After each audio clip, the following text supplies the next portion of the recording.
Mindful Monday. So what did we want to bring to light today? Well, we're opening up the economy.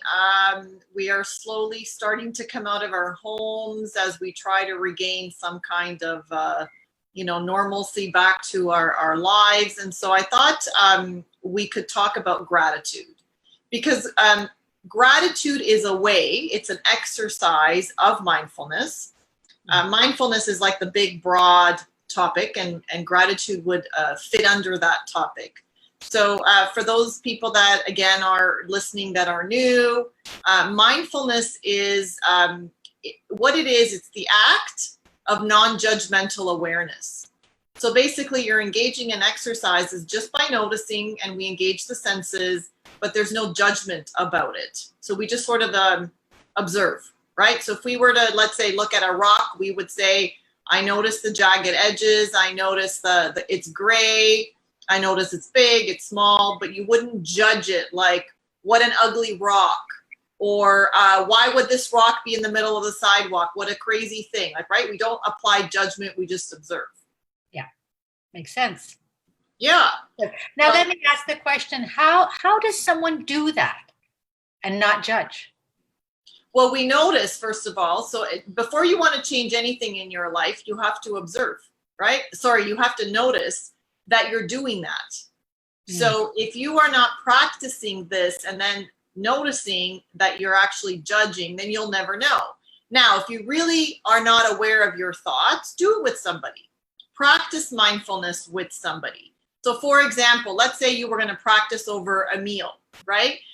You would say, I noticed that this is the temperature of this particular food is cold, or I noticed that it's hot, or I noticed that it's a little spicy, or I noticed that, it's difficult to chew. So all you're doing is observing, but there is no judgment like, I really like this, yummy, right? And this is when we're eating, this is what we tend to do, is we tend to judge. A little bit of this, a little bit of that, right? Like we're judging. Yeah. Makes sense. Yeah. Okay. Yeah. So all we're doing is engaging the senses, and we are observing what is going on around us. So the reason why mindfulness is so amazing is because we cannot change the events that are going on around us. There's lots of negative events. There are a lot of things in life that we don't like, but we can't change those events. But what we can do is change how we react to those events. So gratitude would be an exercise in doing that. So for example, we can't change the sadness or pain that we feel towards, events that don't go well in our lives. But what we can do is change how we react to the pain and sadness, right? So instead of reacting with frustration, we can react with something else. The question is, how do we do that? Correct. Yeah. Right? Make sense? Makes perfect sense. Yeah. So there's a book out there that I recently, it's recently been updated. It's by Williams and Penman, and it's called Mindfulness, an 8-Week Plan for Finding Peace in a Frantic World. So mindfulness, an 8-week plan for finding peace in a frantic world. And what I like about what they've talked about in this book is that they say that, again, it's not the pain and the sadness that's really bad in our lives, because people, what they try to do is we try to avoid to have these negative emotions, right? Like we don't want to feel them because they're bad. And so we always want to feel happy. But of course, we know that's not realistic. So the bad part, or the detrimental part, is how we react to the pain and sadness, and how we react, which normally is frustration or upset. And that's what keeps us in this vicious cycle of negative emotions. I beyond relate, partly too from my own personal interest and so forth, and recognizing, depending on what experiences someone has had in their life, they could also be what we call trigger moments. And sometimes you could have someone that might go through positive, and then all of a sudden they find themselves in a situation where there could be a form of communication that maybe that one person's having that one person might not even be aware what they're doing, but it's hitting some scar tissue, and it's not. So a lot of what, so I've realized that, anything that I do is going to be based on my own experience. It's not that that other person's doing things Correct. intentionally, but you got to really kind of understand, why am I reacting this way? Or, oh my gosh, I haven't reacted that way in so many years. What was it? But it's going to, because it could remind you, it's going to bring you back. So um, the old word where, oh, well, you should just walk in my shoes. It is virtually impossible because I've never lived your life. Right. So you know how you're saying, we can't stop the triggering of these memories. Yeah. We can't stop the triggering of the negative self-talk. Yeah. Absolutely. But what we can do is stop what comes next. Yeah. Right. So we can stop this vicious cycle. And how we do that is through impact. So how we do that is through our thoughts. And so in therapy, what we do is we impact that through going through cognitive exercises. So a lot of people have heard of CBT, cognitive behavioral therapy. Yes. That's what we do in therapy. In your life, you can do an exercise in gratitude. Because exercises in gratitude also shift your thinking. Yeah. And your thoughts. Very true. Because it's absolutely incredible what you just shared there. And gratitude versus, we kind of, okay, we can get into this form of what we don't have versus look at all the things we do have. Mm-hmm. And if we just forced ourselves or put ourselves, like the 10-day challenge, the 5-day challenge, and just be grateful. We literally, how many days can we go to where we are just being grateful for what we do have, as opposed to the want. Right. Yeah, absolutely. And so but what you're sharing right now, it's a shift in thought. It's a shift in a positive direction. It's the shift of the glass is half full. We've heard that phrase before, Yeah. right? Yeah. So, there are practices that we can do on a regular basis to engage our minds to move that way. One of them, which I engage in a lot, it's a morning gratitude, right? And you could do this with, whatever it is you do in the morning, drinking in terms of, is it coffee, is it tea, is it juice, is it water? So mine is with coffee because I'm a coffeeholic, right? And so I'm really good at all the other stuff. So it's like, well, Camila, when you have a child born as young as my last child, she was given caffeine from the day that she was born because it helps you to remember. So that's my excuse. Good excuse. Good excuse. I don't have one, but I just really love coffee, right? Yeah. So it's like sitting back, get your mug. This is what I do. Get your mug, and you start off the day by engaging the senses. So I feel the temperature of my mug. I feel the temperature, the warmth of the coffee in the mug. Okay. Then I smell the coffee in the mug. I taste the coffee. And as I am engaging in these senses, I'm also engaging in my sight. I'm looking out the window, or I'm outside, depending on how nice the day is. And I am looking at how beautiful the day is. I am looking at how the day is starting, how the sun is rising, how the flowers are opening. And this is the sense of hope of a new beginning. So how do I choose to begin my day today? And so I start thinking about the things that I am grateful for. And that's how I engage gratitude in the morning. Okay. There's many different ways that you could do that, but this is what I choose to do. There's also very simply the, grace before meals. Yes. It's giving thanks. It doesn't have to be a religious expression. It's just gratitude for the people that have worked hard to get this food to your table. So maybe you're grateful to the farmer. Maybe you're grateful to the grocery store clerks, right, who has stocked the shelves. Maybe it's being grateful to people who have cooked your meal, right? So you're grateful for all the blessings. And that is a really nice way to begin to be mindful as you begin eating your meal. Yes, yes. And it's for all, for the communities that are watching right now, the relevance and importance, and even just when, um, even if it's just 5 minutes a day, Camila, where they could put this in place, or they start by, a minute a day and then 2 minutes a day, just taking a moment to be reflecting of what they're grateful for as opposed to, the wanting, but just because we all have blessings in our life. I mean, even when situations are really not good, they're alive. They're blessings in life. Right. And so while there are many blessings in life, some people are just, how do you say, they're just not present to them. And so I went through a time where I was not present to my blessings. I literally had to put an alarm clock on my phone to remind me to be grateful, to practice gratefulness, to practice mindfulness, to practice meditation. And that's until it becomes a daily habit, right? And so sometimes you just need to practice these things until they come to the forefront in your life. Well, I love what you just said, because it can literally be that simple as putting an alarm clock on your phone.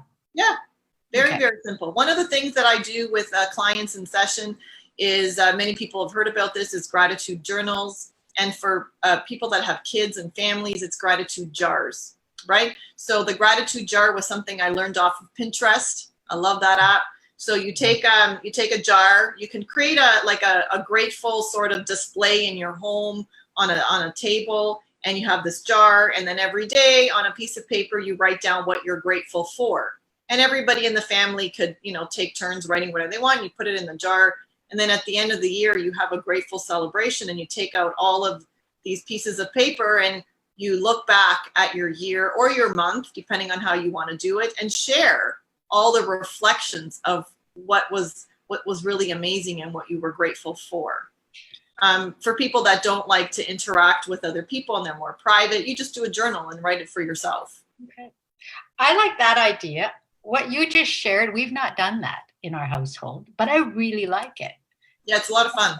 I really like it, because and it depends on where families are at and so forth, but there's some, and with where we, where we are, and kind of September coming in, I've got one that's finished school, one that's got 2 years left of high school. And so there's goals, like there's things that we've got to work through. And I just had a visual at the end of the year. So what a great novelty would be to see how big it gets, and then see where we are by putting this in place individually. Yeah, and sometimes you can also write a letter. So whether you're doing it privately or whether you actually want to mail it or email it, but a gratitude letter. Tell other people what you're grateful, how you feel about having them in your life. What are you grateful to them for? They're going to feel amazing to have received this letter, and you're going to feel even more amazing to have delivered it. Yeah. So true. Right? So true. Yeah. And then the last one, I've done this, I do this often with clients, for not just for gratitude, but also for self-confidence and self-esteem, because sometimes we do need to see those results, because when we see the results, it actually shifts our thinking in that direction, right? As the glass being half full. Yeah. I call it the list of accomplishments. I've recently found out that somebody has marketed it as the reverse bucket list, but it's the same thing. And I love that, the reverse bucket list. So instead of having a list of the things that you would like to accomplish in life, create a list of what you have accomplished in life. Personally, I have a binder, and I've put in, mine is more scrapbook style. So I have, it's like looking back at all the things that I've accomplished. Sometimes I've had reference letters in there, or anything that I feel really awesome about that I've done. And sometimes I forget, right? And so as my book starts to grow, if I have days where I'm like, oh my God, I'm down on myself and I haven't accomplished anything, I look at my book and I go, there's my proof, right? My proof. Yes, no, Camila, your brain is thinking negative. Yeah. Go back to the positive. These are all the amazing things. So, like what's in my book? I learned how to scuba dive. I learned how to night dive. I learned how to cave dive. Like, whoa, like who does that, right? So that's in there. I learned how to drive standard. Actually, I got a funny story about that. That was on my bucket list back in the day. I wanted to learn how to drive a manual car. Okay. And I took lessons and I practiced. But you know what? I still wasn't, how do you say, versatile. I wasn't confident. Fluid. So what I did was, and for people that know me in my life, I throw myself in all like I'm just all in. And so I went to the Honda dealership and I bought myself a Honda on my own. I think I was, how old was I? Maybe 23, 22, 23 years old. And I walked in, I negotiated, I bought my car, and then I called my uncle and I said, please come with me, come join me here. And he says, what do you need me for? I said, well, you need to drive my car home. He goes, why? I said, because it's standard and I can't drive it. He said, why didn't you buy automatic? I said, because my goal is to learn how to drive standard. So he did. I drove his automatic car home. He drove my standard car home. And then now it's sitting in the driveway and I got no choice, right? Now, exactly. To me, that's on my accomplishment list because I now can drive standard any car anywhere in the world. And it feels so wonderful that I've made that accomplishment. You know, so what have you done? Have you swam with dolphins? Did you travel by yourself? Did you live in another country? Did you learn how to meditate? You know, what have you done? Some people have overcome postpartum depression. You know, some people got a tattoo.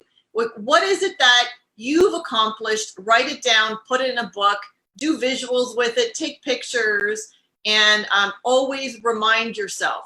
Now, what I know a client did once is she put it in, how do you say it, in a coffee table? Sorry, I'm going ahead of myself. You know those, what are they called? Those digital photo books?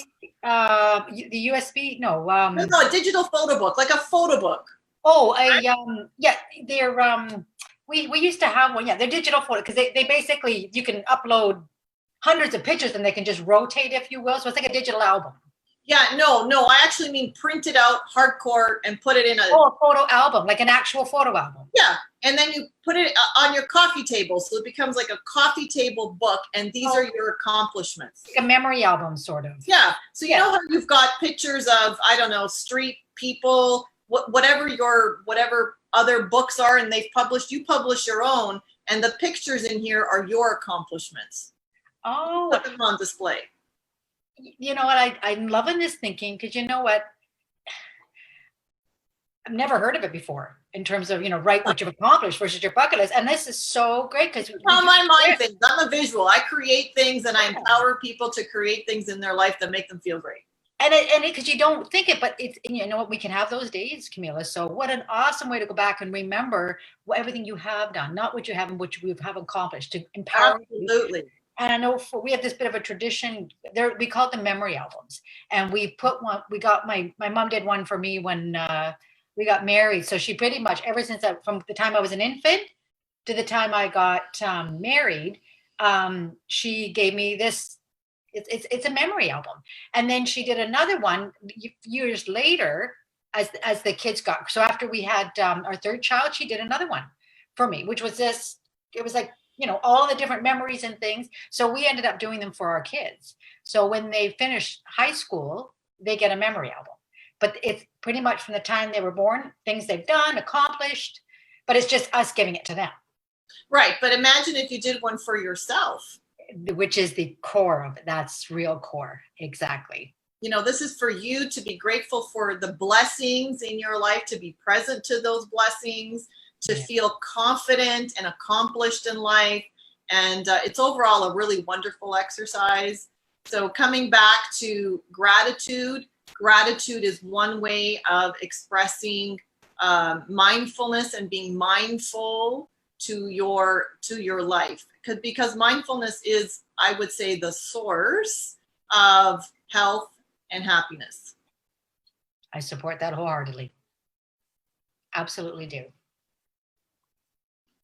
So we're going to give a few more people. I love, Camila, if we can maybe share a couple of these ideas, maybe in the group, if you will. There's two things I want to take away. One, the family gratitude jar and doing an annual. I absolutely want to put something like that in play. Great. I know I keep saying I'm going to follow up with in writing, and I always forget. So I'm going to start that. So my apologies. I will Oh my get God. better at making my notes. It's you know what, it's we always come back to it and build on it and build on it and build on it. So, you know, it's kind of like the difference between those that, you know, achieve success. The difference between me and someone else, Camila, or me and you, or anybody is we just we get back on the wagon.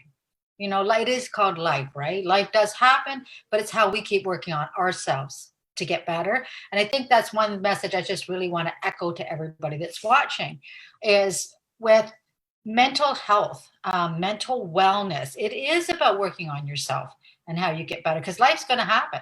So the opportunity to be able to have a relation with a psychotherapist, but a psychotherapist that has been in the industry for the number of years that you have with the experience. And it really comes down to being able to help people, and you're able to kind of get there faster, I think would be one way I would convey. Oh.